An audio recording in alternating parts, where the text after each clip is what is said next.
Youth കോൺഗ്രസിൻ്റെ മുൻ മണ്ഡലം കമ്മിറ്റിയുടെ സെക്രട്ടറിയായ ശ്രീ അബ്ദുൽ വഹാബ് നേരിൻ്റെ പാതയിലേക്ക് നമ്മളോടൊപ്പം സഞ്ചരിക്കുകയാണ്. പ്രിയങ്കരനായ സഖാവ് അബ്ദുൽ വഹാബിനെ ഏറെ സ്നേഹത്തോടുകൂടി ഈ വേദിയിലേക്ക് ക്ഷണിക്കുന്നു. സ്വീകരിക്കാൻ പ്രിയങ്കരനായ സഖാവ് PA മുഹമ്മദ് റിയാസിനെ അഭ്യർത്ഥിക്കുന്നു. അതുപോലെ തന്നെ INTUCയുടെ മണ്ഡലം ഭാരവാഹിയായി പ്രവർത്തിച്ച ശ്രീ ജോയ് ഹെഡ്കർ,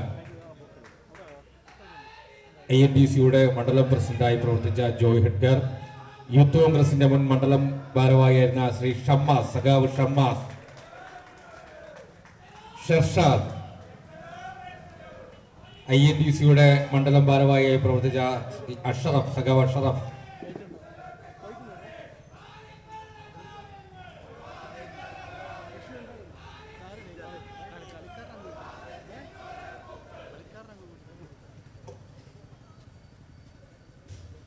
തുടർന്ന് കോൺഗ്രസ് വിട്ടുവന്നവർക്ക് പ്രിയങ്കരനായ സഖാവ് PA മുഹമ്മദ് റിയാസ് പതാക കൈമാറും.